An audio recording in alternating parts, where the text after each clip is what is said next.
அனைத்து இந்திய அண்ணா திராவிட முன்னேற்ற கழகத்தின் சார்பாக பாரதிய ஜனதா கட்சியினுடைய என்டிஏ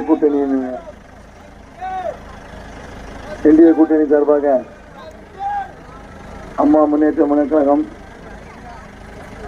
மற்றும் பாட்டாளி மக்கள் கழகத்தில் இணைந்து இன்றைய தினம் உங்கள் மத்தியிலே வாக்களை சேகரிக்க வந்திருக்கிறோம். உங்களது பொன்னான வாக்களை எல்லாம் இரட்டையலைக்கு அள்ளி தந்து அமோக வெற்றி பெறுமாறு உங்களை அன்புடன் கேட்டுக்கொள்கிறோம்.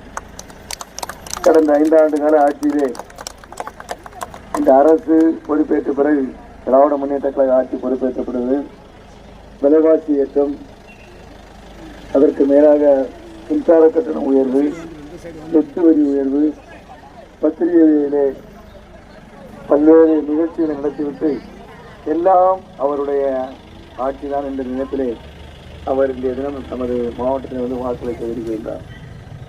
இப்படிப்பட்ட ஒரு சீஃப் மினிஸ்டர், ஒரு முதலமைச்சர், அவரது குடும்பம், அதற்கு மேல் குழந்தை, பேரன், பேட்டி எல்லாருமே அரசியலுக்கு வந்தாச்சு. இன்றைய தினம் சற்று சிந்தித்து பாருங்கள், எவ்வளவு விலைவாசி ஏற்றம் இருக்கிறது. இந்த விலைவாசி ஏற்றத்திலே கட்டுப்படுத்த முடியுதா? எப்போ பார்த்தாலும் மத்தியிலிருந்து நிதி வரவில்லை என்று கூறுவார்கள். நவதியா ஸ்கூல் வேண்டும் என்று சொன்னோம், அது வேண்டான்ட்டாரு. ஆக எந்த நிதியை பெறவில்லையோ அந்த நிதியை பெற்றார் என்றால் உண்மையிலே நிதி பெற்றிருக்கிறார்.